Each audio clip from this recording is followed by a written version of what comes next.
in the suffocating autumn of 1859, when the air above the Louisiana swamps felt heavy enough to drink and the mosquitoes rose like smoke at dusk, a 7-year-old black boy in the village of Morrow Creek became the quiet center of a terror no one knew how to name. His name was Samuel Carter, and if you had passed him on the dirt road that cut through town, you might not have looked twice. He was small for his age, with thin arms, narrow shoulders, and eyes so dark they seemed to swallow light.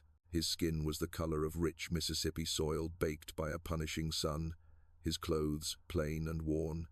He did not shout or run or make trouble. He watched. Most adults in Morrow Creek did not believe in stories about omens or curses. At least, that is what they said in public, in the pews and on the porches, as they quoted scripture and discussed cotton yields. In private, it was different.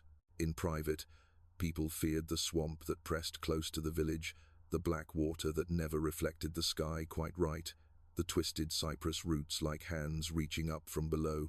They feared the way sound carried across it at night, half-heard whispers, branches scraping like fingernails, the distant splash of something large moving just beneath the surface.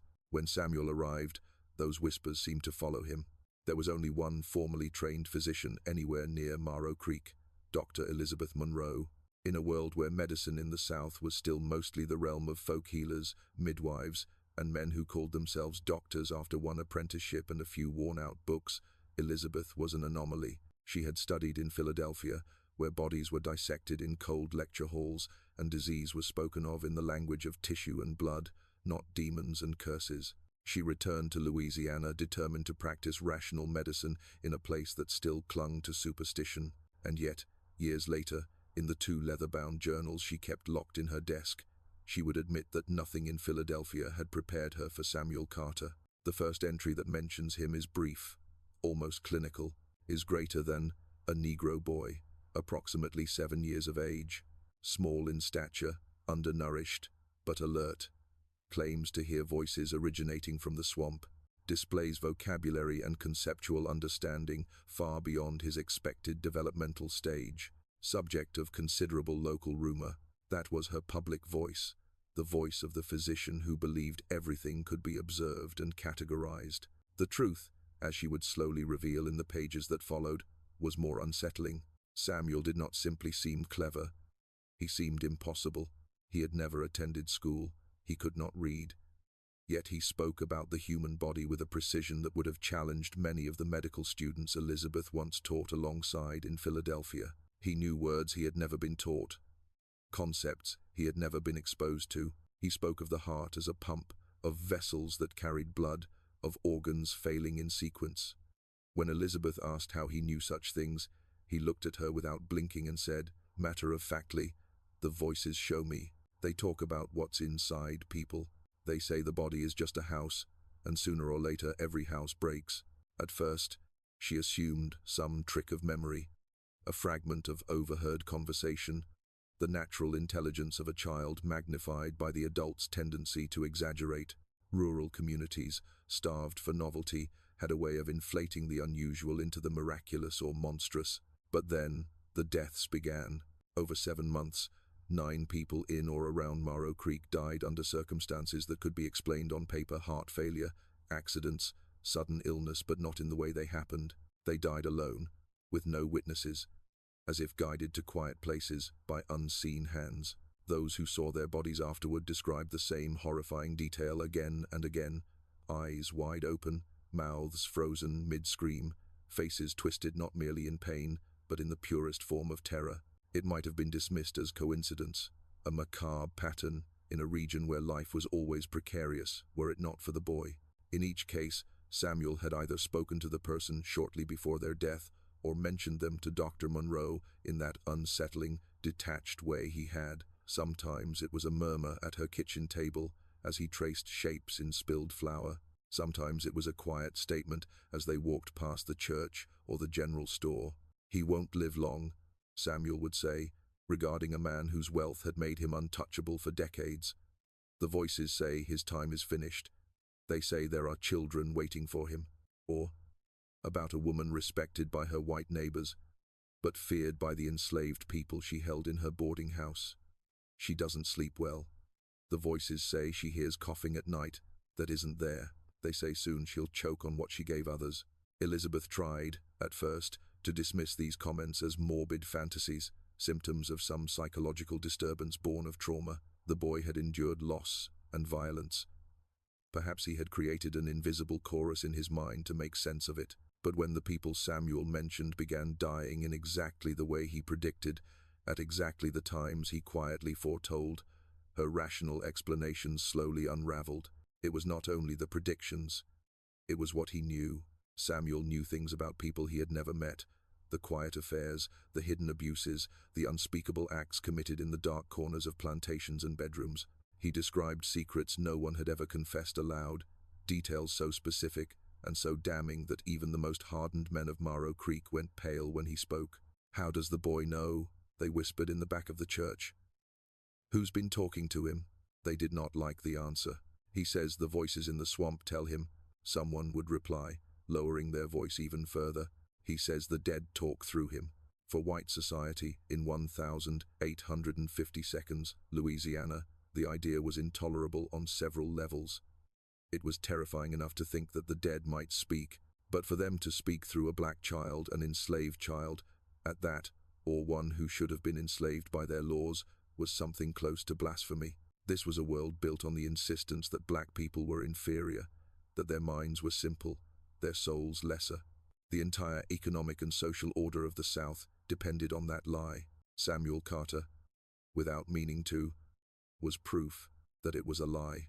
Elizabeth saw it in the way plantation owners stiffened when the boy entered a room, the way their eyes narrowed, measuring him not as property, but as a threat. She heard it in the shift of their language. At first, they called him that strange little Negro. Eventually, they called him other things, cursed, dangerous, unnatural. "The boy represents a challenge to the accepted order," she wrote in her journal, the ink pressing harder into the paper than usual. His intellect alone would be enough to unsettle the men here. Combined with the apparent accuracy of his predictions, it inspires not mere curiosity, but fear. They do not fear that he is wrong, they fear that he is right. Away. Fear has a smell. It hangs in the air, sour and metallic, especially in small places where everyone knows everyone else's business but pretends not to. The fear around Samuel grew each time another body was laid out, eyes frozen in that wide, staring gaze. The official records would later list those deaths as tragic but explicable. Cardiac arrest, complications of laudanum, a fall from a horse.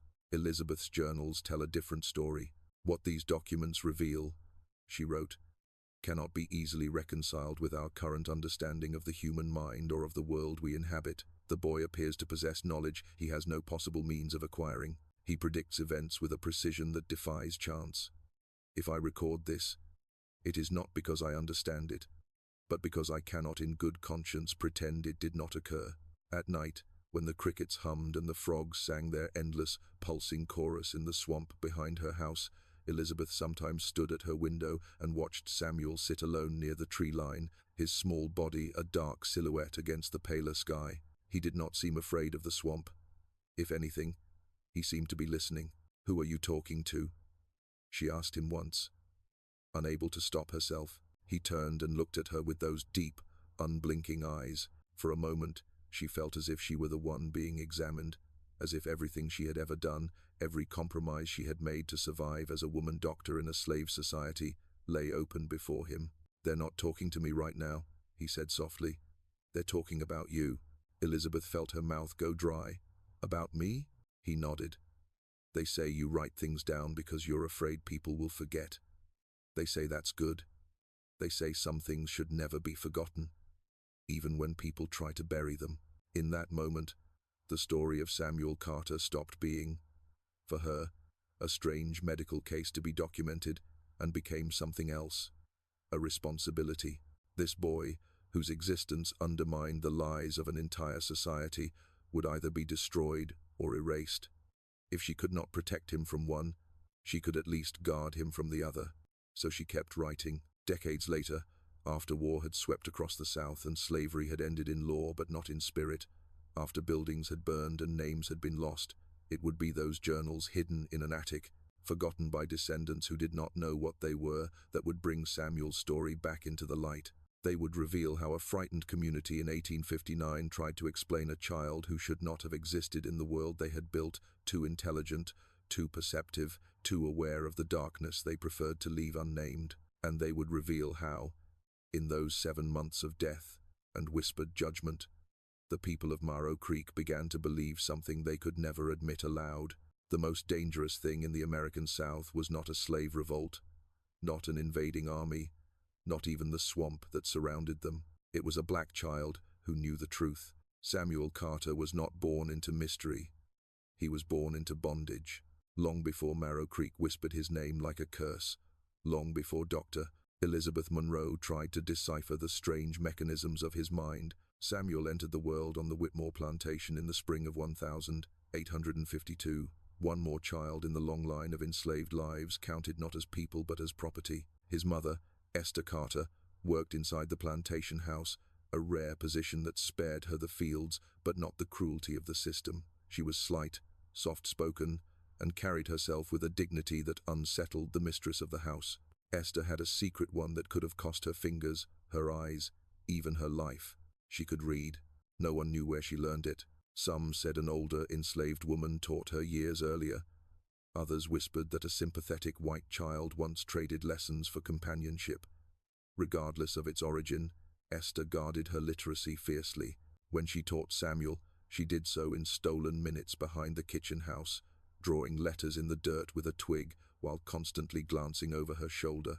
"Sound it out, baby," she whispered, shaping his fingers over the crude letter times A*. Samuel repeated the sound, soft but certain. His mother traced another, a bent shape like a crooked leg. "This one here times R*. It stands for remember. Remember who you are. Remember who came before you." "It is Boda," he nodded, though he could not yet understand the weight behind her words. Samuel's father was a ghost even before the voices. His name was never written anywhere, never spoken except in whispers. Esther never described him.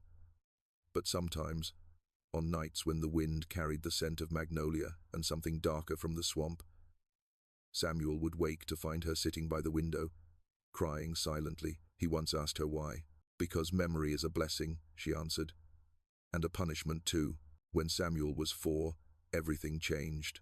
It began with his mother's cough, a soft, persistent rattle at first, then a hacking pain that left her doubled over, blood staining her rag.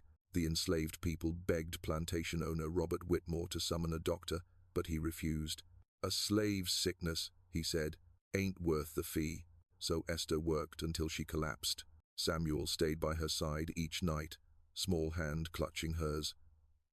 Sometimes he stared at the shadows on the wall, as if listening. Other times he pressed his ear to her chest, murmuring things no child should know. One night he whispered, "Mama, the sickness sits in your chest like a flower opening. Its roots are spreading. The voices say it will take you before the next cotton bloom." His mother, weakened but still protective, grabbed his wrist. "Samuel, don't say such things. Don't ever say things like that where white folks can hear." "But it's true," he insisted softly. Esther died 3 months later, coughing blood into rags Samuel tried helplessly to wash. At her burial, an unmarked patch of dry earth at the edge of the slave quarters, the community sang soft spirituals, while Samuel stood silent, dry-eyed. When an older woman asked gently why he didn't cry, he answered with a stillness far too old for 4 years. "She's still here. She talks to me now, like the others in the swamp." That night, the whispers began among the enslaved. "That boy ain't right," some murmured. "He see things," said others. Old Jeremiah, the plantation's oldest surviving man, shook his head gravely. "That child was born with a call. He walked between this world and the next." But nothing frightened them more than his eyes. They did not blink often. They did not soften. They watched. Whitmore noticed, too. He caught Samuel drawing in the dirt one morning, not stick figures or childish swirls, but a detailed diagram of the human heart, complete with labeled chambers scratched in perfect, careful script. "Where'd you learn that?" Whitmore barked, snatching the twig from the boy's hand. Samuel looked up, unblinking. "They showed me. The voices. They show me what's inside people. It says. Whitmore recoiled as if burned. The existence of an enslaved child capable of such knowledge he himself didn't possess, was more than unsettling. It was dangerous. A child who could read, a child who could think, a child who might grow into a man who questioned the very order that kept Whitmore powerful. No, that couldn't be allowed. So one hot, punishing afternoon, in the summer of 1856, Whitmore ordered the overseer to fetch the boy. No explanation, no farewell, no mercy. He's too strange, Whitmore muttered. Too clever, too much trouble waiting to happen. Well asked. Samuel was sold to a passing trader named Cyrus Blackwood, a man with a reputation that made even slave catchers wary. Blackwood handled the unruly ones, the children no buyer wanted, the men too defiant to control. He had a hard face, a cruel mouth, and cold eyes that weighed Samuel not as a child, but as merchandise. Samuel did not cry. He simply stared up at Blackwood and said, "The voices know you." Blackwood snorted.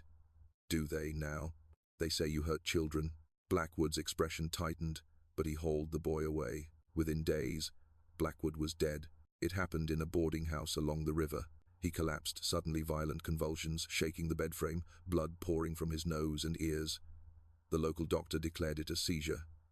The sheriff shrugged, but Samuel was there, standing in the corner, watching. When asked what happened, Samuel merely said, "They came for him, the ones he hurt." Investigators later uncovered a grim truth. Children had vanished under Blackwood's custody for years. Their deaths were ruled accidents, drownings, fevers. No one had looked deeper. Yet this child, this small, quiet child knew. With Blackwood dead and no legal owner claiming him, Samuel was left in limbo. White orphanages would not take him. Plantations refused him. He was too young to labor, too strange to hire, too intelligent to ignore. That was when Dr. Elizabeth Monroe stepped forward. She had heard of the boy, the strange child from Whitmore's place, the one who predicted a trader's death. She expected superstition, exaggeration, the usual plantation folklore. Instead, she found a boy who spoke with the calm assurance of someone far older, far wiser, and far more haunted. "What is your name?" she asked. "Samuel Carter," he said softly. "My mama named me Samuel. It means God has heard." She studied him carefully. "And the voices, do they frighten you?" "No," he said, "but they frighten other people, and sometimes they make death come sooner." Those words should have made her send him away. Instead, they made her bring him home, because even then, before the journals, before the 9 deaths, before the night she sent him toward freedom, Dr. Monroe understood one thing. This boy was not merely gifted, he was in danger, and so was anyone who stood between him and the truth he carried. When Sheriff Alden brought Samuel to Dr. Elizabeth Monroe's doorstep, the boy stood small against the tall white columns of her home, his bare feet dusted with riverbank mud. The sheriff looked more relieved and authoritative, as if he were finally handing off a burden he had carried only because no one else dared to touch it. "Doctor," he said, clearing his throat, "no orphanage'll take him, no plantation'll claim him. Well," he lowered his voice. "People say he knows things," Elizabeth replied with a level stare. "Children often do." "No, ma'am," the sheriff whispered, "not like this one." She turned her gaze to Samuel.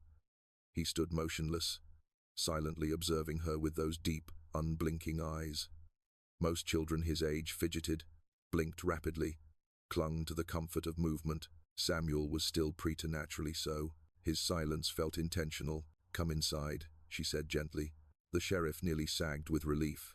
Inside, Dr. Monroe's home was unlike anything Samuel had ever seen. The ceilings were tall, the furniture polished, and the shelves lined with medical books and glass instruments that caught the light like fragments of frozen water. He walked past a framed anatomical drawing of the human skeleton and paused, studying it with such quiet intensity that Elizabeth found herself staring at him times rather than the chart. "Do you know what that is?" she asked.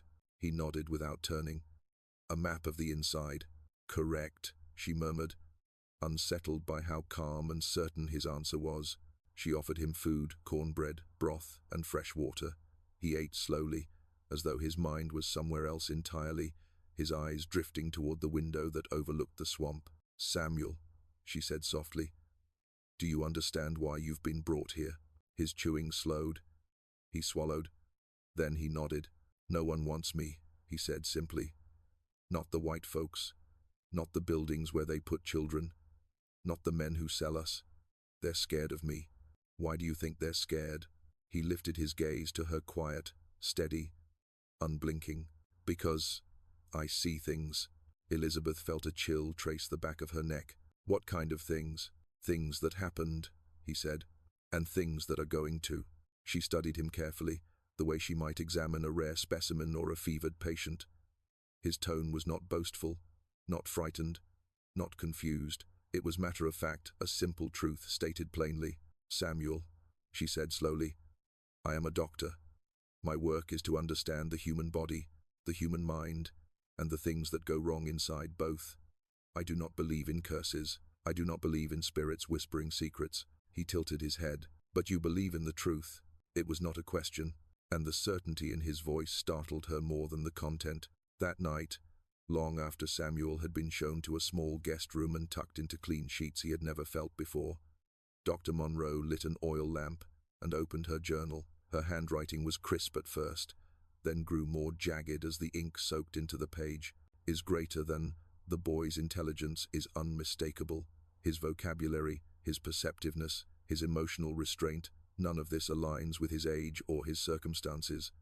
I must proceed scientifically. Observation first, interpretation later." She paused, staring at the words. Outside, the swamp hummed its endless nocturnal chorus. "Is greater than, but I cannot deny the instinct, an absurd, irrational instinct, that the child is in danger, and that he brings danger with him." She closed the journal, but sleep would not come that night. In the morning, she began what she would later call her systematic study of Samuel Carter. She started with simple questions: colors, numbers, objects, memories. Samuel answered each without hesitation, occasionally offering details she hadn't asked for.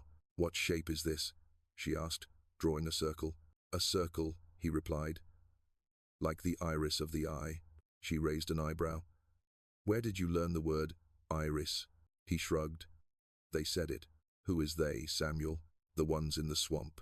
Dozik." He spoke the words calmly, without fear, as if referring to neighbors rather than unseen forces. Later that week, she tested his reasoning skills using a series of puzzles she used with medical students to evaluate cognitive development. Samuel completed them in record time. "These are too easy," he murmured. He said it not with arrogance, but with disappointment, as if he had hoped for something more challenging. Dr. Monroe tried another approach. She drew a diagram of the human torso. "Tell me what this is." Samuel hesitated only a second before pointing. "That's a liver," he said softly. "If it swells, the skin turns yellow, and that part," he traced the pancreas, "makes the sweetness in the blood. When it breaks, the sweetness goes wrong." Elizabeth's breath caught. "How do you know that?" "I don't know it," he replied. "I times here times it." She leaned forward. "From whom?" He turned toward the window, toward the slow, murky water that lay just beyond the trees. "The ones who don't rest," he whispered. Despite her scientific skepticism, Elizabeth could not ignore what she observed. Samuel noticed things she missed: people's posture, the tremor in their hands, the discoloration in their eyes. He correctly predicted a fever in her neighbor's infant 2 days before the first symptom appeared. He told a midwife that the woman she was tending would die in childbirth, and she did. Word spread quickly. Some began calling him the Swamp Child. Others whispered darker names: Death's Messenger, the Cursed One, the Devil's Boy. But among the enslaved, another interpretation took root. They called him the Listener, the one who heard the pain the living could not bear to speak, and the voices of the dead who had never been allowed justice. One evening, Elizabeth confronted him gently. "Samuel, do you want these voices? Do you want these visions?" He shook his head. "No, but they don't care what I want." "What do they want?" 10 buried chasses. This time, Samuel blinked slowly before answering. "They want me to say things out loud. Truths people are trying to hide." "What kind of truths?" "The kind that make people die." Elizabeth felt the blood drain from her face. "Samuel, are you saying times you times kill them?" He shook his head quickly, almost offended by the idea. "No, I don't do anything. I just... No. But... The deaths," he interrupted, his voice calm and cold in a way that frightened her. "Dr. Monroe, when the house is already burning, the smoke isn't the one who lit the fire." She stared at him, breath shallow. "And you think you're the smoke?" "A lowman." "No," Samuel said, his voice dropping to a whisper that felt older than his years. "I'm just the boy who smells it first." By the end of the month, Elizabeth had made her decision. She would keep him, not as a servant, not as a curiosity, but as a protected ward, a child whose strange mind she would try to understand, and whose safety she would guard at any cost. "Samuel," she said one night, kneeling so she could meet his eyes, "if you stay here, I will feed you, teach you, and treat you with dignity. But I need you to tell me the truth. Do you want to stay?" The boy studied her face for a long, silent moment. Finally, he spoke. "The voices say you see people as people," he murmured. "Not as tools, not as problems. They say you're trying to understand things that scare most folks." He reached out, taking her hand, a gesture so unexpected, so human, that it nearly broke her. "I'll stay," he said softly. "But you should know something, Dr. Monroe." "What is it?" His dark eyes rose to meet hers, steady as midnight. "People who carry darkness don't live long around me." He paused. "And some folks in this town got darkness so deep, it screams." The first death after Samuel came to live with Dr. Monroe occurred quietly, almost politely, as if trying not to draw attention. But Marrow Creek was the kind of place where even the wind carried gossip, and within hours the entire parish was whispering. Marcus Thornton, a plantation owner whose wealth insulated him from judgment, and whose cruelty was spoken of only behind closed doors, arrived at Dr. Monroe's home, complaining of a persistent stomach pain. He entered with a swagger, his boots coated in dust from the long ride, his voice booming, as though the very air owed him obedience. He did not expect to see a black child in Dr. Monroe's parlor, and certainly not the way Samuel stared at him as if he were reading a ledger written across the man's bones. Thornton paused mid-step. "What's the boy doing here?" he demanded. "He lives here," Dr. Monroe replied, stiffening. Thornton frowned. "You allow that?" Before she could answer, Samuel spoke quietly, but with such clarity that the words sliced through the room. "You shouldn't be here." Thornton let out a sharp laugh. "Is that so?" Samuel's tiny hands tightened at his sides. "The voices are screaming about you." The room fell still. Thornton's smile wavered. "What did you say?" "You killed 3 children," Samuel whispered. 2 boys and a girl. You buried them in the old cemetery behind your plantation, where the slave graves have no names. They cry at night, but you don't hear them. "I have 13. Thornton's face drained of color, then flushed with rage. "What lies is this devil-tongued boy spreading?" he roared. "Doctor, you best control your property, or I'll have the sheriff here in minutes to whip the insolence out of him." "He is not property," she snapped, but her voice shook not from fear of Thornton, but from fear that Samuel might be telling the truth. Thornton stepped toward the boy, hand raised. "Get out," Dr. Monroe said. Her voice, normally calm and measured, thundered through the house. Thornton froze, stunned at being dismissed by a woman. He sputtered, glared at Samuel one last time, and stormed out. 3 days later, they found him dead in his carriage. His horses had stopped on the road home, frozen as though spooked by something unseen. Thornton's body slumped in the seat, eyes wide, mouth agape, features twisted into an expression so horrified that even the sheriff refused to look at him twice. Cause of death: heart failure. Explanation: none. The women who prepared his body for burial whispered of bruises on his neck, finger-shaped, though no one had been with him. When Dr. Monroe told Samuel, he simply nodded. "The children were waiting for him," he said softly. "They said it was time." The town tried to rationalize Thornton's death, but fear grew like mold in humid corners. And fear, once seeded, spreads quickly. Only weeks later, it happened again. Reverend Silas Jameson, the man who preached forgiveness on Sundays and arranged slave sales on Mondays, encountered Samuel and Dr. Monroe at the general store. He greeted Elizabeth with practiced warmth, then looked at Samuel with thinly veiled contempt. "A noble act, Doctor," he said, "taking in a boy like this. Though God made it clear they should not be educated beyond their station. It disrupts the natural order." Samuel looked up at him. "You don't believe in God?" The Reverend's jaw clenched. Samuel continued, voice low but unwavering. "You stopped believing after you sold a woman and her baby to different men. The woman killed herself.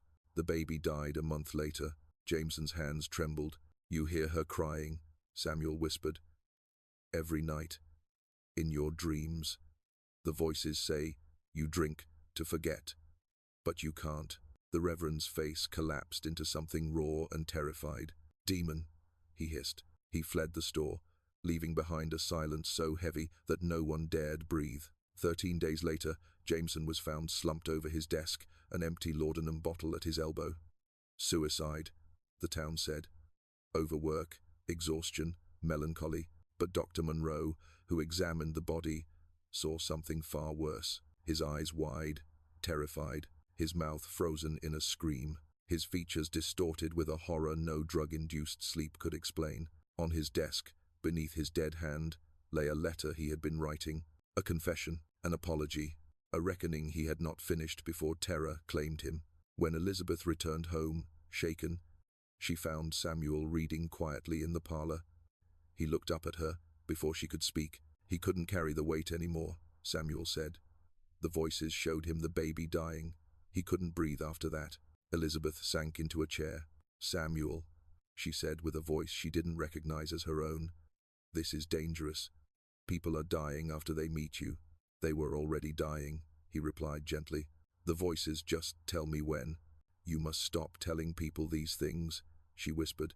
"They will think you're cursed or possessed." Samuel shook his head. "Sometimes truth sounds like a curse to people who did bad things." She felt a chill inside her bones. "Samuel, are you making these deaths happen?" He met her eyes steadily. "I don't make anything happen. I'm not strong enough for that. But the voices don't lie. When they say someone's time is finished, it always comes true." Over the following months, the pattern continued. A slave catcher named William Drake, renowned for his brutal pursuit of runaways, died when his horse bolted and threw him against a tree. Neck broken, face frozen in horror. 2 days earlier, Samuel had walked past him in town and murmured, "He killed 12. The voices say he'll die like an animal too." A boarding house owner, Catherine Bellamy, known for poisoning enslaved women who resisted sale, died in her sleep, face contorted, hands clawed at her throat. Samuel had seen her at the market. "She tastes poison in her dreams," he had whispered. "The voices say it's coming."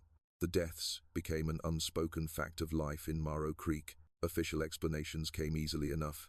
Natural causes, accidents, overdose, but unofficially, privately, fear burrowed under the skin of every white resident. "They die after the child speaks," they whispered. "He sees sins. He judges." Among the enslaved community, though, a different belief took hold. "He's an angel of justice," some murmured. "A child touched by the ancestors," said others. "The dead speak to him because the living will not." Old Jeremiah, who had known Samuel's mother, said it plainly. "He's the reckoning folks been praying for." By the end of winter, Dr. Monroe's journals reflected a woman caught between reason and something far older, far darker. "Is greater than. Coincidence cannot explain this. The boy possesses knowledge he has no way of acquiring. His predictions are too precise." He describes the unseen as though it lies before him. "Is greater than I fear for him. Is greater than I fear for myself. Is greater than I fear what this means." And still, the deaths continued, whispered, quiet, inescapable, each one leaving Morrow Creek a little more afraid of the small boy living under Dr. Monroe's roof and of the truths he carried like shadows clinging to his heels. By the time winter loosened its grip on Morrow Creek, 9 people had died since Samuel's arrival, each one leaving behind the same unmistakable signs, eyes open wide, as if witnessing something impossible in their final breath. What terrified the townspeople more than the deaths themselves was not their number, nor even their unnatural expressions. It was the undeniable pattern. Everyone who died had something to hide. Everyone who died had left behind a trail of broken lives, and every one of them had crossed paths with the quiet child in Dr. Monroe's home. The deaths were never loud. They did not come with gunshots, or screams, or mobs. They came softly, like a whisper, slipping through the swamp at dusk. The townspeople tried at first to dismiss the rumors as superstition. Louisiana was full of ghost stories, French, African, Caribbean, Choctaw, legends tangled together like roots beneath the swamp. Tales of women in white dresses drifting through the trees, of men swallowed by the wetlands without a ripple, of lights flickering above the water where none should exist. But this was different. This was not a story told to frighten children. This was happening to them. One widow reported that her husband woke screaming in the middle of the night, insisting he heard many voices outside their window. The next day, he was found dead under his porch, his face frozen in terror and his hands clutching his chest. The widow dropped the topic when neighbors asked too many questions. Another man, the foreman of a plantation known for punishing escape attempts with whippings so severe the victims could not walk for weeks, died on the road while traveling alone. His horse returned without him. They found him lying on the dirt path, his body twisted unnaturally, as if he had seen something that made him try to run backward. In each of these cases, someone would inevitably whisper, "Did the boy see him first? Did the boy speak to him? Did the boy know?" Whites in Morrow Creek did not talk publicly about the deaths. To acknowledge the pattern was to admit fear, and fear was a weakness a slave-holding society could not afford. But the enslaved people did not hide their interpretation. "He ain't killing nobody," said one elderly woman who had lost her son to a sadistic overseer years earlier. "He just see what's already coming." A young field hand murmured, "Maybe God gave him that power because nobody else listened to our cries." Some compared Samuel to old spirits whispered about in African traditions, figures who walked between the living and the dead, delivering justice where justice was denied. "He's a sign," old Jeremiah said one night, "a sign that the world turning, a sign that the ones who done wrong gon meet their own ghosts one day." I win. And in a world where justice almost never favored the enslaved, the idea that retribution might come from a child was not frightening. It was hope. But hope for some was fear for others. By late March, the white townspeople changed how they behaved around Samuel. If he entered a store, they stepped away. If he walked down the street, men touched the crosses around their necks. Women pulled their children indoors. They blamed him for the deaths not because they believed he caused them, but because they believed he times revealed, times them. People built their lives in the South on buried sins, and Samuel was unearthing them with a glance. Word spread like smoke. He sees the past. He sees your secrets. He knows what you did. Terrifying rumors took shape. He can make a man cough blood by looking at him. He speaks with the dead. He cursed by the swamp spirits. He's the devil wearing a child's skin. Dr. Monroe confronted these rumors whenever they reached her ears, but even she could feel the town shifting. Men who normally tipped their hats to her now addressed her stiffly. Women avoided her gaze in church. Her medical services were requested less, and when they were, she sensed the hesitation. "Doctor," they asked carefully, "is it safe? Having that boy under your roof?" She always replied the same way, firm and unshaken. "Samuel Carter is a child. The danger lies not with him, but with those who fear him." Privately, she was less certain. What horrified Elizabeth more than the deaths themselves was the accuracy of Samuel's predictions. She began recording them meticulously in her journals. Asterisk. Prediction has shown. Asterisk. Asterisk. Asterisk. Marcus Thornton. Asterisk. Asterisk. He killed children. The voices say they're waiting. Found dead. Terrified. Bruises on his neck. Asterisk. Prediction #2. Asterisk. Asterisk. Asterisk. Reverend Jameson. Asterisk. Asterisk. He hears her crying in his dreams. Dead, with an unfinished confession beneath his hand. Asterisk. Prediction #3. Asterisk.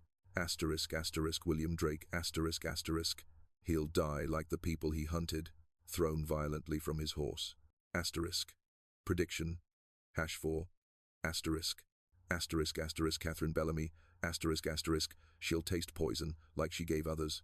Died in sleep, face locked in a silent scream. 8 predictions, 8 deaths, and when the 9th came, even Elizabeth's rational mind faltered. He was a traveling overseer named Miles Kerr, hired by plantations when they needed someone to discipline large groups. He was infamous among enslaved communities. Wherever he went, people disappeared. Some ran away, some fell ill, some met with accidents. Children, especially, feared him. One afternoon, he encountered Samuel outside the general store. He sneered at the boy. "You, one of the troublemakers, ain't you?" Kerr growled. Samuel looked up at him. "You hurt people for fun." Kerr stepped closer. "What you say, boy? You think nobody knows?" Samuel continued, voice quiet and even. "But the voices know. They know every name, every place, every body you buried." Kerr grabbed the boy by the shirt collar, but his hand froze as Samuel whispered, "You won't make it to Sunday." Kerr shoved him to the ground and stalked away, shaking off the encounter. 4 days later, he was found hanging from a low branch outside town. No footprints, no ladder, nothing nearby to suggest how he got there, just his body, swaying slightly in the muggy breeze. Some said it was suicide. Others whispered that he had finally been claimed by all the souls he had tormented. Samuel said nothing. Dr. Monroe wrote in her journal, "Is greater than, if this is coincidence, it is coincidence repeating with a mathematical precision I cannot explain. The boy sees too much, he knows too much, and I am beginning to fear that the dead themselves speak through him." The enslaved population now watched Samuel with a reverence he did not understand. For them, he was not a demon but a child, chosen by forces older than chains, older than plantations, older than America itself. For the white community, he became something else entirely, a warning, a threat, a walking omen that exposed the sins they desperately needed to keep hidden. One evening, Elizabeth found him sitting alone on the back steps, staring into the swamp. "Samuel," she said gently, "are the voices speaking to you now?"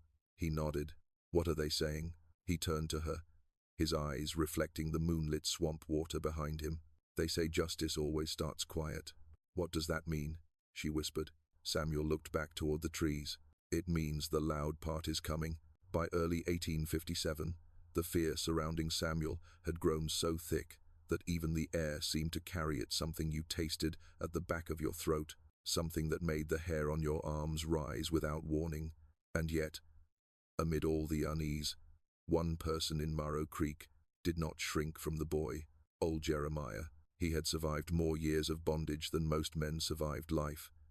His back was bent, his hands knotted like old roots, and his eyes clouded with age. But in his youth, Jeremiah had crossed the ocean in chains. He had memories, real ones, of a world before slavery, of a home, of traditions white men could not erase. And when he heard the whispers about Dr. Monroe's strange ward, the whispers of a boy who knew too much and saw too deep, Jeremiah did not fear. He recognized. He saw a pattern older than Louisiana, older than plantations, older than the United States itself. So one cold February morning, Jeremiah walked to Dr. Monroe's property, leaning heavily on his carved cane. He found Samuel sitting at the edge of the swamp, knees drawn to his chest. The boy didn't turn when the old man approached. "You came," Samuel said quietly. "I did," Jeremiah answered. "Been meaning to for a long time." The swamp hummed, frogs, insects, the slow shifting of unseen water. The sound seemed to cradle their conversation, as if the land itself were listening. "You know why I'm here," Jeremiah said. Samuel nodded. "To tell me where the voices come from." With this abetted, Jeremiah eased himself onto the ground beside the child, joints crackling. "When I was a boy back home in Africa, they talked 'bout people like you, ones who could hear the dead, ones who could see things ain't happened yet. They said such people were born with a veil over their face, born marked, chosen." "My mama said that," Samuel whispered. "She said her mother had it too." Jeremiah smiled sadly. "Your mama was right. Folks think all we brought across the water was our bodies. But we brought more than that. Brought our memories, brought our spirits, brought our gifts. Even when they beat us, sold us, tried to break us, they couldn't tear that part out." "Tenge, Ove," he paused, watching Samuel's small fingers curl into fists. "The white folks call it a curse," Jeremiah continued. "But our people call it the sight, call it the gift." A gift that makes people die, Samuel said bitterly. Jeremiah shook his head. No, child. A gift that reveals truth. What people do with that truth that's on them. Some truths kill a man long before the grave. Samuel said nothing. The old man inhaled deeply, the swamp air filling his lungs with memories older than slavery. Your family carried this, Jeremiah said. Your mama, and her mama before her. Sometimes it skip a generation, sometimes it come back stronger, but it always return, 'cause it's needed. Needed for what? Samuel asked quietly. Jeremiah looked out across the water, his face heavy with generations of sorrow. For survival, he said. When you ain't allowed strength, you use sight. When they take your voice, you use hearing. When they take your future, you see more than they want you to. It's how our people live through things nobody should endure. Samuel lowered his gaze. But it hurts, he whispered. The voices, they get loud. They show me things I don't want to see. Jeremiah placed a weathered hand on Samuel's shoulder. That's 'cause you young.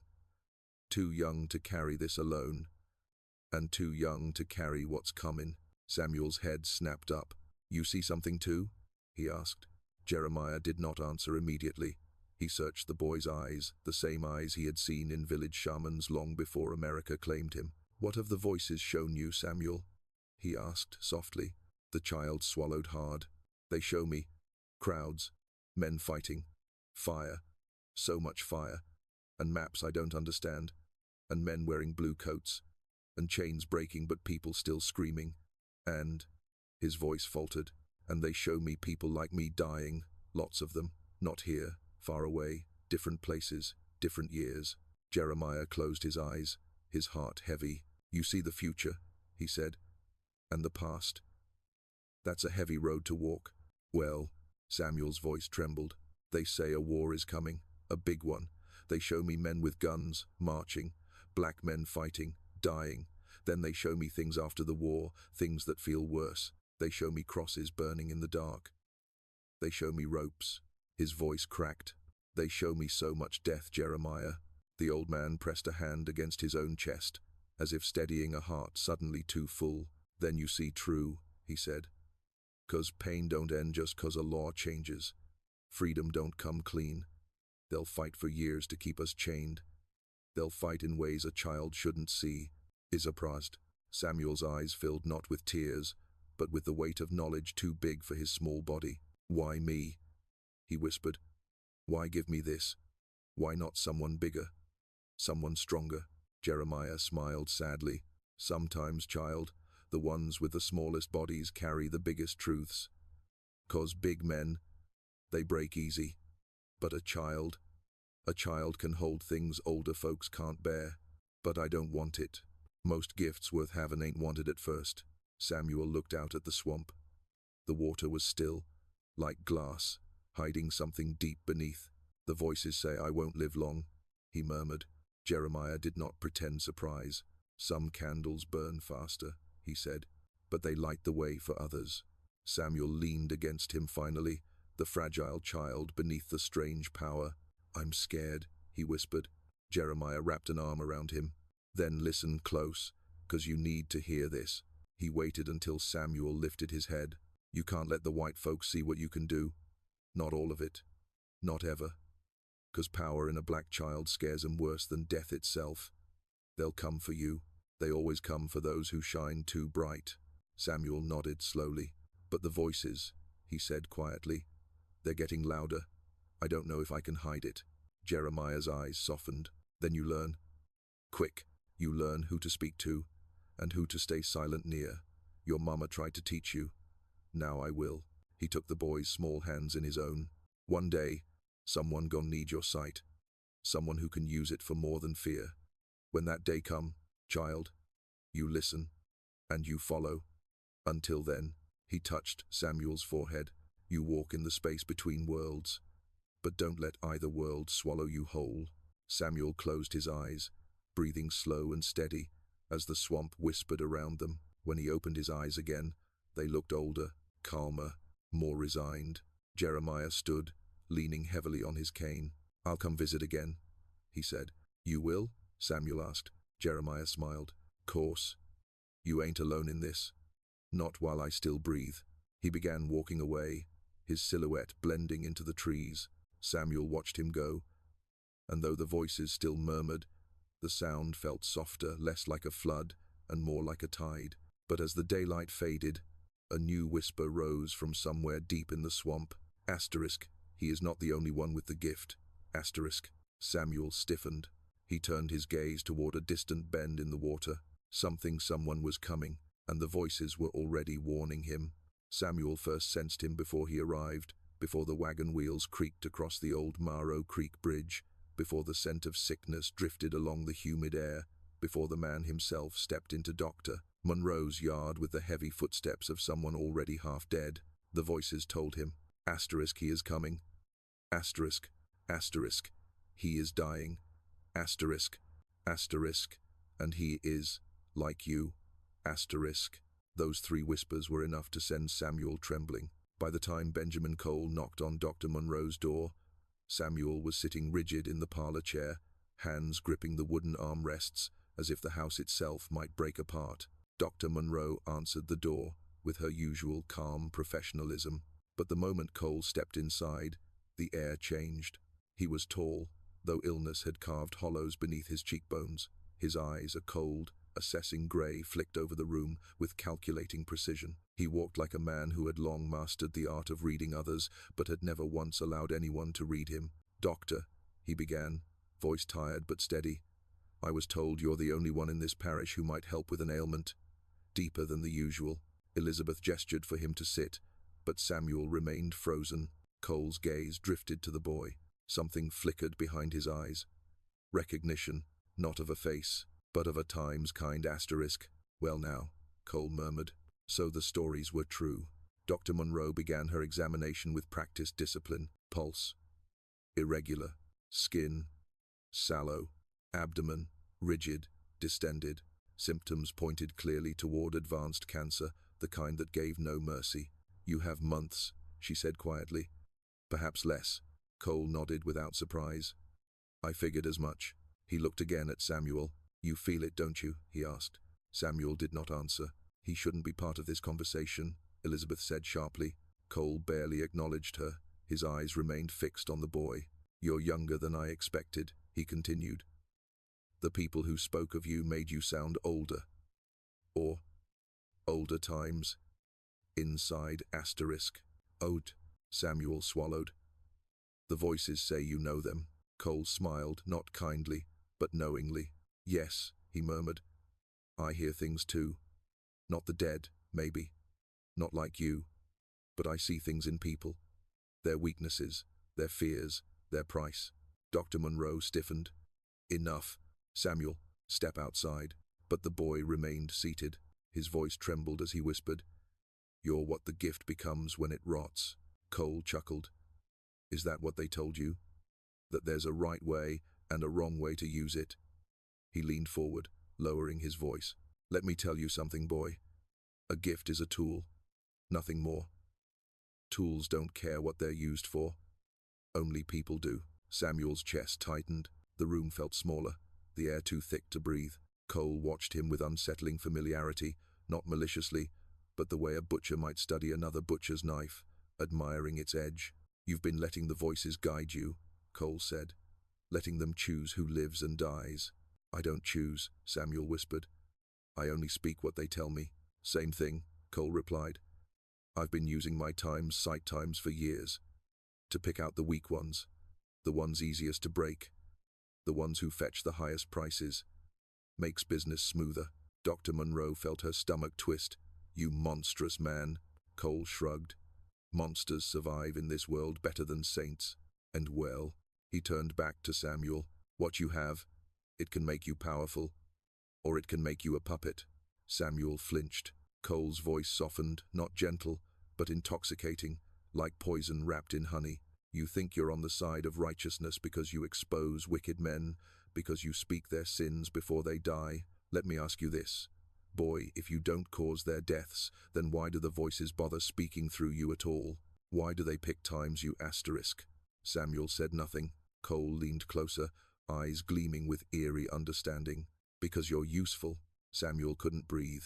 He had always assumed the voices came from justice, his mother's spirit, the ancestors, the dead who needed truth spoken. But the way Cole spoke, with absolute confidence, made doubt seep through Samuel's ribs like cold river mud. What if the voices weren't noble? What if they weren't righteous? What if they were simply using him? The room suddenly seemed to pulse with sound. Asterisk, he lies. Asterisk, asterisk, he speaks truth. Asterisk, asterisk, he mirrors you. Asterisk, asterisk, he is your future if you fall. Asterisk. The voices overlapped, contradicting one another, growing louder and louder until Samuel pressed his hands over his ears. Dr. Monroe rushed to him. "Samuel, what's wrong?" He shook his head, eyes squeezed shut. "The voices, they're screaming." Cole exhaled softly. "Ah, now they tell you what they told me years ago." Elizabeth shot him a furious glare. "You stay away from him." "Doctor," Cole said calmly, "if you truly want to help the boy, then you must understand what he is and what he can become." She positioned herself between them. "Samuel is nothing like you." Cole smiled, one of the saddest smiles she would ever see from him. "That's what I told myself too." He eventually left, carrying a bottle of tincture and a grim diagnosis.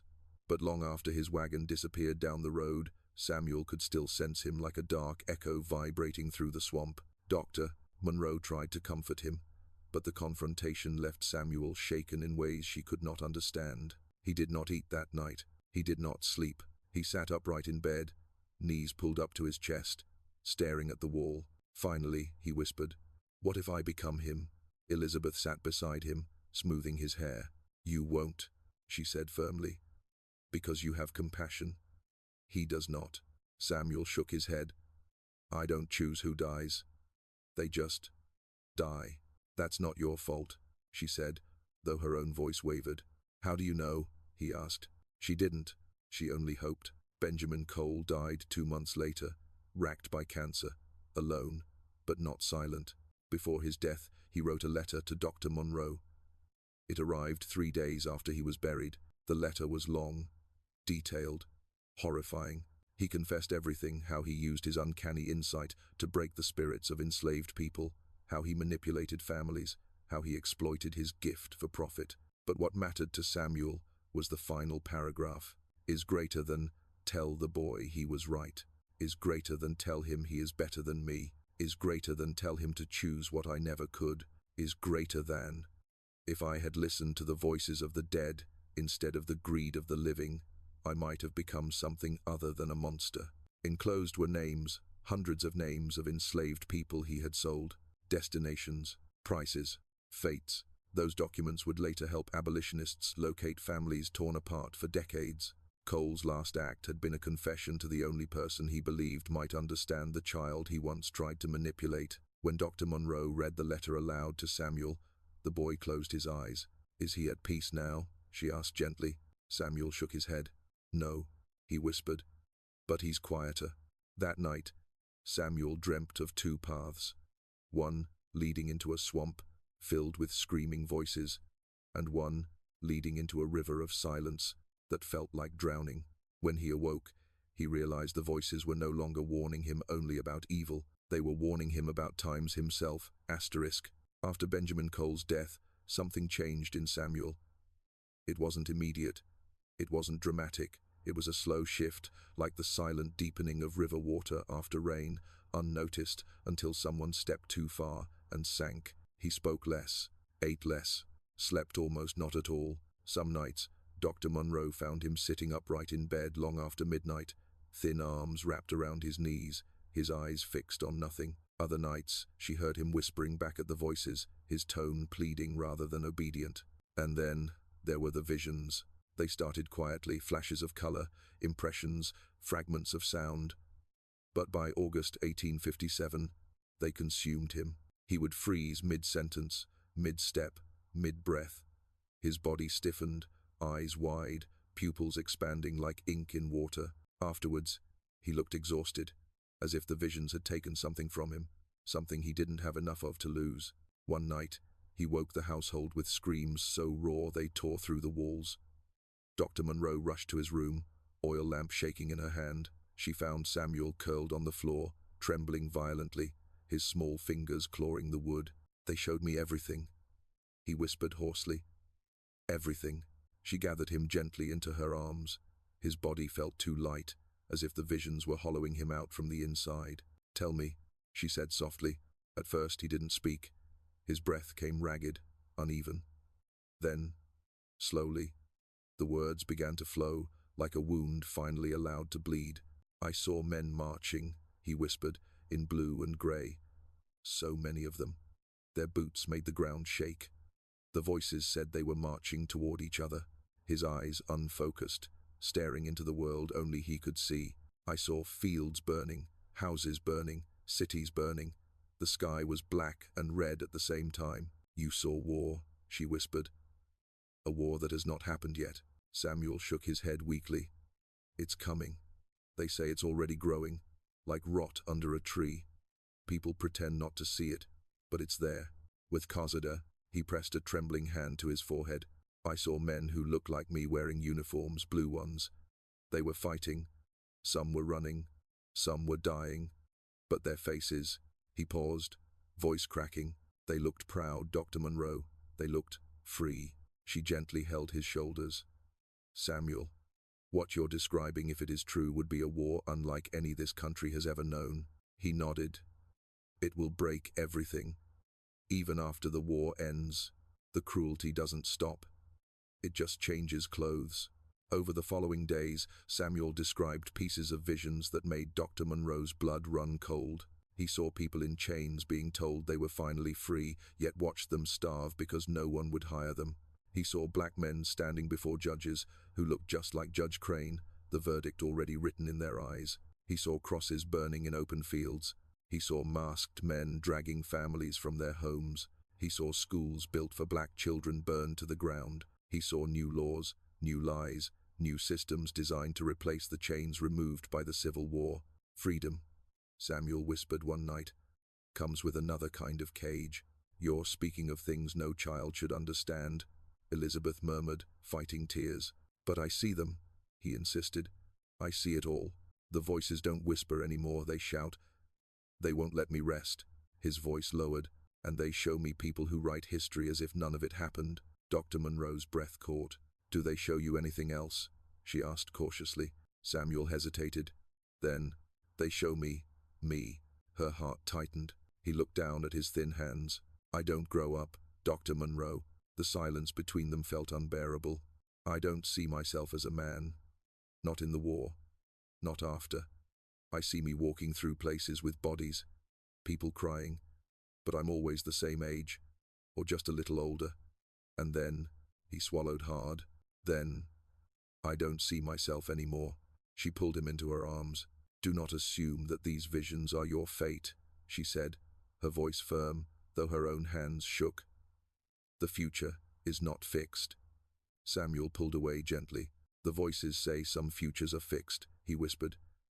"Some people burn brighter but shorter. They say I was born to shine fast. They say I carry too much truth to last long." Elizabeth clasped his face in her hands. "You are not destined to die young." Samuel gave her a look that felt far older than his years. "You don't know the cost of carrying the dead." As summer deepened, the visions intensified. They bled into his waking moments. Dr. Monroe watched him with growing dread. He would stop mid-bite during meals, freeze during lessons, collapse without warning, as if struck by invisible force. She kept writing everything in her journal. "Is greater than." Samuel's mind appears to move between temporal planes. Whether this is a psychological phenomenon or something beyond current scientific understanding, I cannot know. His predictions of individual deaths have been accurate. His predictions of national conflict are terrifying.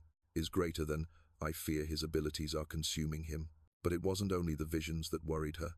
It was what Samuel began to say about the nature of truth. One evening, while sitting on the porch as fireflies flickered in the humid air, he said, "Truth hurts people." Elizabeth nodded. "Yes, it often does." "No," he said quietly. "I mean it kills them. When the voices make me speak someone's truth out loud, it's like the truth becomes a knife. It cuts them from the inside." He looked down at his hands. I don't know if the voices punish them, or if the truth just does it by itself. Dr. Monroe felt a chill. Samuel, listen to me, she said urgently. Truth is not a weapon. You are not a weapon. He shook his head. But I am. Even if I don't mean to be. Even when I stay silent, the truth still comes. Then he turned toward her with a haunted expression. That's why the voices warned me about Cole. They said he used his gift like a blade. They said he was the future I must avoid. But what if there's no way to avoid it? She grabbed his hand. As long as I live, I will not let you become him. Samuel looked away, eyes distant. What if it's not your choice to make? By September, Samuel's visions had grown so powerful that he sometimes spoke in languages Elizabeth did not recognize, African dialects, fragments of Creole, prayers whispered by people who had died centuries ago. Once, she found him in the kitchen whispering the names of black soldiers who had not yet been born. Another time, he spoke of a massacre on a place called Pine Ridge, something that would not happen for over 100 years. He saw too far, too much, too clearly, and Dr. Monroe understood something terrifying. His mind was stretching beyond the limits of what a human child could bear. One night, as thunder rolled above the bayou, Samuel stood outside in the rain, arms outstretched. The voices are louder than the storm, he whispered. They are calling someone else now. Elizabeth grabbed him, pulling him back under the porch roof. Who are they calling? She demanded. Samuel shivered violently. The man who will judge me, he murmured. And the man I will judge. She felt ice in her veins. Who is he? Samuel looked up. His eyes were filled with something she had never seen before, fear so deep it seemed bottomless. A judge, he whispered. A powerful one. He swallowed. And when he meets me, everything will break. The man the voices had warned Samuel about did not arrive with thunder or ominous winds. He came the way powerful men often did, quietly, confidently, believing the world itself bent out of his way. Judge Albert Crane. He was a towering figure in Ascension Parish, both physically and legally. His black coat was always immaculate, his boots polished, his beard trimmed with the precision of a man who tolerated no disorder. For nearly 3 decades, his court rulings had upheld the brutal machinery of slavery with cold efficiency. His verdicts were quoted in newspapers. His legal opinions shaped the boundaries of cruelty permitted by law. If someone in the parish wanted a slave, whipped, sold, hanged, silenced, Crane could justify it. And he did. He was not a man accustomed to being questioned, much less contradicted, especially not by a child. On the evening that would seal his fate, Dr. Elizabeth Monroe attended a small gathering at the home of a wealthy widow, an event she would have normally declined, but the hostess had requested her presence to discuss a possible medical collaboration. Dr. Monroe agreed, but she refused to leave Samuel alone in the house. The visions were overwhelming him. She feared what might happen if she left him unattended. You'll stay close, yes? She asked gently as they approached the lamplit doorway. Samuel nodded, but his eyes were unfocused, shifting toward the shadows beneath the trees. They're here, he whispered. Who? The voices. The judge. The ones he hurt. She opened her mouth to ask more, but the door swung open and the hostess ushered them inside. The gathering was filled with the usual faces of white society, bankers, plantation wives, officers, lawyers. Conversations hummed about cotton prices and the rumored tensions between northern and southern politicians. Glasses clinked, fans fluttered, the room glowed with candlelight. Then Judge Crane stepped inside. The air shifted the moment he appeared, as if the house itself flinched. He greeted the hostess warmly, nodded curtly at the men, and gave Dr. Monroe a tight, polite smile. But when he noticed Samuel standing at her side, his expression changed, his brows pinched, his jaw tightened. What is that times boy doing here? He asked sharply. Elizabeth stood tall. He is under my protection. Crane's eyes narrowed. Protection? From whom? Or from what? Samuel inhaled sharply. The voices surged. Dr. Monroe touched his shoulder. Remember what we discussed, she whispered. Stay calm. But something was already happening. Samuel's breathing quickened. His pupils dilated. He clutched Dr. Monroe's hand. It's happening now, he whispered. The truth. It's coming. Elizabeth tried to lead him away, but a cluster of guests had noticed. Curious eyes turned toward them. Conversations slowed. "Doctor," Crane said, voice low and irritated, "control the boy." Samuel turned toward him, and the room went silent. "You sentenced a man to death for protecting his daughter." Samuel's voice was soft, but it carried through the parlor like a cold wind. Crane froze. "What did you just—" Samuel continued, louder, clearer, as though something ancient spoke through him. His name was Thomas. The overseer was hurting his daughter. You knew it. Everyone knew it. He killed the overseer to save her. And you said a slave cannot defend a slave. You sentenced him to hang. The judge's face drained of color. Guests exchanged horrified glances. Samuel stepped forward, eyes wide, voice trembling with the force of the visions behind it. You sent 47 people to death, 213 to whipping. You tore families apart. You sold a mother away from her baby because she begged for mercy. The voices say you felt nothing, no détours. Crane's voice broke into a shout.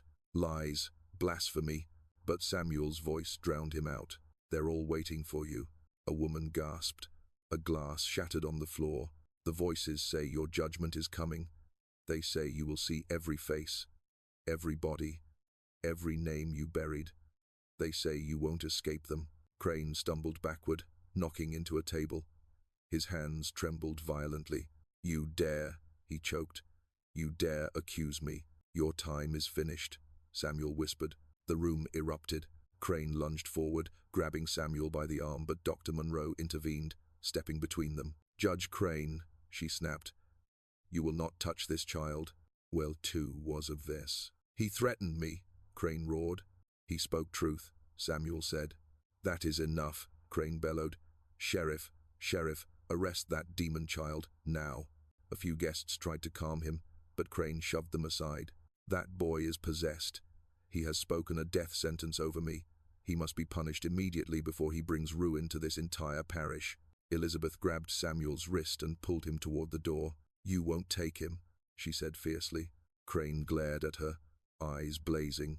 If you stand in my way, doctor, you will be charged with harboring a danger to the public. That child is no danger, Elizabeth said. Crane leaned close, his breath hot with fury. He is a threat to order, to law, to times. Me asterisk. Elizabeth didn't blink. That is precisely why he must leave. She fled the house with Samuel, ignoring the shouts behind them. They ran through the night, the doctor's boots pounding the dirt road, Samuel stumbling beside her. When they reached her home, she barred the door, chest heaving. Samuel, she gasped. We don't have time. They'll come for you. The boy nodded. I know, he whispered. The voices said the same. She knelt and placed her hands on his cheeks. I am sending you away tonight. I have friends in the North Conductors on the Underground Railroad. They can take you to safety. Samuel swallowed hard. Will the judge die? Elizabeth hesitated. I don't know. The voices know, he said softly. They say he will die in 3 days, no matter where I am. Tears filled her eyes, not because she believed him, but because she feared she did. She packed food, money, forged papers, a worn coat. When a secret knock sounded at the door, the code of the Underground Railroad, she embraced Samuel tightly. Will I see you again? She whispered. Samuel pressed his forehead to hers. In some futures, yes, he said. In others, no. She brushed a tear from his cheek. Be brave. He squeezed her hand one last time, then stepped into the night with the conductor. He did not look back. 3 days later, Judge Crane was found slumped over his desk. His quill dropped mid-sentence. The sheriff noted it as a stroke. The town whispered otherwise. Those who prepared the body never forgot the expression on his face. His eyes wide, his mouth open, his features frozen in unimaginable terror, as though an entire crowd of unseen figures had gathered around him in his final moments. In the courthouse, some claimed they heard whispers, dozens of them, moments before he died, but only Dr. Monroe knew what the whispers meant. Justice had arrived, quietly, inevitably, just as Samuel had said. Samuel Carter vanished into the night in the company of Underground Railroad conductors, nameless guardians who risked their lives guiding strangers toward a freedom they themselves had never truly known. For days afterward, Dr. Elizabeth Monroe lived in a state of sleepless dread. Every hoofbeat outside her window made her flinch. Every knock at the door made her heart seize. But the men who came were not searching for her. They were searching for the boy. The sheriff visited her twice. Judge Crane's allies questioned her relentlessly. Paranoid plantation owners demanded to know how she could have harbored that cursed child. Dr. Monroe answered calmly, firmly, "He is gone. I do not know where." It was a lie that saved Samuel's life, though she had no way of knowing whether he still lived to be saved. Judge Crane's death had shaken the parish. It wasn't merely that he had died, it was how times he had died. Even the bravest men avoided speaking of the condition in which the body had been found. The open eyes, the frozen scream, the unexplainable contortions of his hands, as though he had clawed at something no living person could see. Whispers spread. He saw them in his final moments. The ones he condemned came for him. The boy called them. Rumor became folklore. Folklore became fear. But Samuel was already far away. Within weeks, sightings of a strange black boy began surfacing along the underground railroad routes. Some claimed he could sense when danger lurked ahead even before riders or dogs approached. Others swore he could identify traitors, leading travelers toward safe houses and away from traps set by slave catchers. One conductor described him as a lantern in a tunnel, too dark for any man to walk alone. Another said, "He listens to things the rest of us pray we never hear." Still, Samuel never stayed in one place long. He moved like a shadow present, just long enough to guide, never long enough to be captured. By 1858, he reached Pennsylvania. There, stories began to change. He was no longer a frightened child running for his life. He had become something else, something people struggled to name. A healer, a seer, a prophet, a burdened wanderer. He predicted illnesses in railroad workers with uncanny precision. He identified bodies buried in shallow graves long before searchers found them. He whispered warnings about raids that had not yet occurred. And always, around him, the sense of unseen company. People said the air grew colder when he passed. Dogs whimpered, lamps flickered. The old swampland voices had grown louder, their whisper stretching far from Louisiana. Samuel told one conductor, "I hear the dead clearer than I hear the living." The man never forgot those words. During the Civil War, rumors of Samuel reached Dr. Monroe through letters smuggled from state to state. She learned of a young black scout working with Union soldiers, thin, quiet, with eyes that saw too much. Some believed he could locate hidden Confederate camps by simply touching the ground. Others said he predicted ambushes and exposed spies with terrifying accuracy. One officer wrote, "Is greater than the boy Samuel, he calls himself, knows things he should not know. He walks battlefields after the fighting ends, whispering to the dying as though he understands them. He carries a ledger filled with names of men who have not survived. He says someone must remember them." Dr. Monroe cried upon reading that letter. Her journals from that time are filled with anguished reflections. Is greater than, he has become what the voices shaped him to be, a witness, a keeper of the dead. Is greater than, but at what cost to the child I once knew. Is greater than, I fear he is burning from the inside. His body will not withstand the weight of his visions. She never stopped searching for him, but Samuel always stayed just beyond reach, alive in rumor, haunting the edges of history. After the Civil War ended and Reconstruction began, the country entered a new age of terror for Black Americans. Lynchings, massacres, political coups, and wherever atrocity struck, whispers of a familiar figure followed. In 1873, at Colfax, Louisiana, a massacre so brutal it would scar the world. A survivor named Isaiah Freeman recalled a thin man with ancient eyes walking silently among the dead. "He took their names," Freeman said. "Every one of them. Said the dead spoke through him. Said he was making a record no white man could ever burn." In 1899, during the Wilmington coup, the only successful coup d'etat on American soil, Black journalist Alexander Manley wrote of a ghost-like figure who murmured the names of murdered citizens into a worn leather notebook. Is greater than, he said he collected their stories so they would not disappear. He said truth survives when men refuse to forget. Manley asked the stranger his name. The reply was simple, "Samuel. My mother called me that. She said it means, God has heard." I hope she was right. It was the last recorded sighting of Samuel Carter. After 1899, he vanished from all letters, diaries, oral accounts. No body was ever found, no grave ever marked. Some said he died in a northern city, nameless but peaceful. Others claimed he simply walked into a swamp one evening and kept walking until the water closed above him. But many insisted he lived far longer, that he became something inhuman, ageless, a presence that appeared wherever atrocities occurred, jotting down the names of the forgotten. Black elders in Louisiana still tell children, "Be good, don't do wrong." Samuel Carter sees truth, and truth will find you. In those stories, he is not feared, he is revered, a reminder that even in the darkest centuries, someone was listening. When Dr. Monroe died in 1891, she left behind 24 journals containing her study of Samuel, observations, dialogues, predictions, and confessions. She gave strict instructions.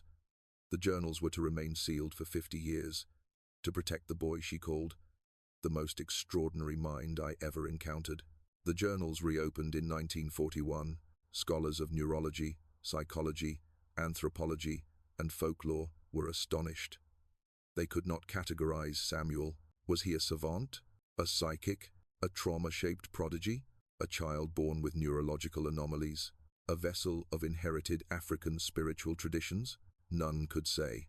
Most agreed on only one point: is greater than Samuel Carter's knowledge cannot be explained by natural means. But for Dr. Monroe, the real truth had nothing to do with science. In her final journal entry, she wrote, "Is greater than whether Samuel heard the dead literally or heard the echoes of suffering imprinted on the world, I cannot know. What I do know is that he forced truth into a society built upon lies. He shattered the illusion of black inferiority. He revealed brilliance where others insisted there was none. And he proved that even in bondage, the human soul can evolve into something extraordinary. Is greater than, the question is not whether Samuel was supernatural. The question is how many children like him were destroyed before they could reveal their gifts. No one knows whether Samuel Carter still walks the world. Some say he died young. Some say he lived into old age under another name. Some whisper that he never died at all, that he remains a shadow at the edges of history, writing in an invisible ledger the names of those wronged, waiting for a day of reckoning yet to come. And perhaps that is his legacy, a reminder that truth, no matter how deeply buried, does not stay silent. That suffering does not vanish merely because those in power refuse to acknowledge it. That the dead speak and someone always hears them, whether through a gifted child in 1857 or through all of us who refuse to let history be erased. Asterisk, asterisk. The voices they tried to silence become the voices that echo across centuries. Asterisk, asterisk, and Samuel Carter was one of them. Asterisk, asterisk.